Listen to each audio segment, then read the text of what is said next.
John Gambadoro, he said that on the radio station on Monday morning that the Bucks and Grizzlies are going for Butler. The Bucks are the interesting name there because like Milwaukee doesn't have a lot to trade, a lot of flexibility. They blew out the Raptors on Monday night. Chris Middleton was out with ankle tendonitis. They've lost 4 of 6. But the Bucks as a team for Butler is really interesting to me because of the complexity in even trying to get him. Like, you'd have to give up Chris Middleton, a key player, even though he's older, coming off of double ankle surgery, out right now. You'd have to give up Middleton, Portis. They'd have to go to Miami, and you'd have to give up Connaughton to a third team. And so for the Bucks, they're over the second apron. But if they give up enough money and then get Butler back while getting under the first apron, under the second apron, I'm sorry. It's a lot. It's a lot digest. of aprons. It's a lot of It's a lot of aprons. If they give up a lot more money than they take in, they're allowed to aggregate salaries. Okay? Now, they can swap their first round picks in 26, which is currently going to the Pelicans. They can swap first in 28 and 30 as well, currently going to the Blazers, and they also have their 2031 first. So the Bucks have some future assets to give up. But again, from Miami, like if you're getting Chris Middleton or Bobby Portis, you're getting future salary back. I just don't think that the appeal is there from Miami compared to, what else might be there by early February. I don't know where the rush would be for the Heat other than to say like, hey, like just let's move past this now. But you're not going to sacrifice your future just to save a few weeks. No, and I also think the Heat are more than willing to just say, all right, well, let's just be uncomfortable all season. Like, I think it's they should do that. There's more urgency, Mo, for the Bucks to get something right with this team. When you still have Giannis playing at a top 5 level, like the Bucks are a team. That's why they're involved in these conversations. Do you think the Bucks should be going for Butler though? Yeah, I mean, I think they should be. I don't know if they're going to be able to pull it off in terms while of giving up Middleton. You'd be willing to do that?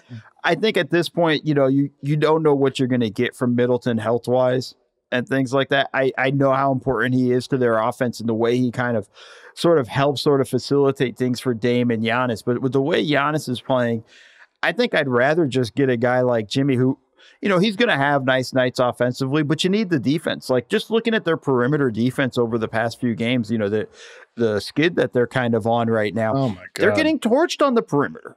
It's disgusting. Anthony Simons going off. It's Benedict Mathurin going off. Like it's on a nightly basis. It's some guard is lighting them up. Now they might win games, might lose some of these games. Doesn't matter. But like they're getting killed on the perimeter. And that's been the question for this team ever since they traded Drew Holiday. It's like, how do you defend on the perimeter right now? And they don't seem to have an answer. They don't have the guy where I'm like, that's their defender. That's why I would say Jimmy Butler does make sense for them in that scenario where you look at it going like, okay, we could put him in the perimeter and he can try to shut down some of these guys, at least slow them down for the love of God. Like you can't keep sort of giving up these points over and over again. I know Dame's going to get you a lot back, but it becomes so difficult, especially come playoff time, to make up for that.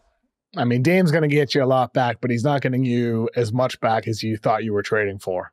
Right? I mean, it's just the reality of it. He's a 24, 25 point per game right now guy on lower efficiency than we've seen from him in his peak seasons, including his last year in Portland, because he had that bad season in Portland where he's dealing with the abdomen injury. Then he had his comeback season, his final season in Portland, where it was like career highs in volume and efficiency.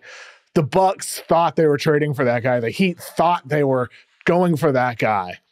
And Milwaukee ends up with him, and they, it feels like a big victory, but that's not the Dame you got. It's just not the guy that you got. And so I think that's one reason why you're going after Jimmy Butler, because you need more of that creation, more of that reliability. And Butler adds downhill attacking and defense. Maybe you go small more often with Giannis at the 5. But look, dude, I think it's not a coincidence that some of these teams that you hear as like, hey, Jimmy Butler teams, it's these older teams that probably are not going to win it again. It's the Bucks. It's the Suns. It's the Warriors. It's like these older teams where like their time is probably gone.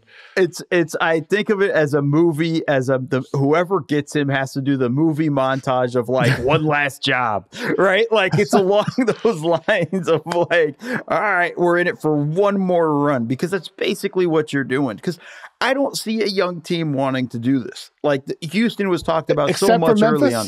Except for Memphis. I mean, Memphis to me is kind of quasi young in that point, where they're at the point where they've been around enough in the playoffs and whatnot, where I feel like he could help in that regard. But I don't feel like maybe he's a rental.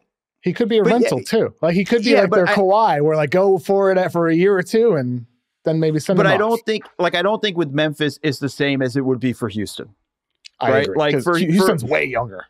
Way younger, right? And that's the team that everybody kind of has brought up early on, right? Like early on, it was, oh man, maybe Houston's going to be the team that's going to, trade for him or whatnot. And I just think like the way I look at it is these young teams, I don't want to jump their timeline forward. Memphis to me isn't a team that they don't have to win right now, but they're not a team that if they got Butler, it's really going to sort of jump their timeline. Like these guys have skipped ahead of them. It'd be right along the line of like, okay, cool. And it could be the placeholder that you were talking about, sort of along those lines of let's let this thing kind of go here for, a year or two, and maybe he opts in and it's more than a rental. It's a year and a half. And then he walks and then we're in a different position. Like, I don't think you lose much if it's really going to just cost you guys like Smart and Kennard. I mean, it comes down to how much draft equity you have to give up. But like to me, that's a team that I think would be interesting. But I think the young teams need to kind of stay away.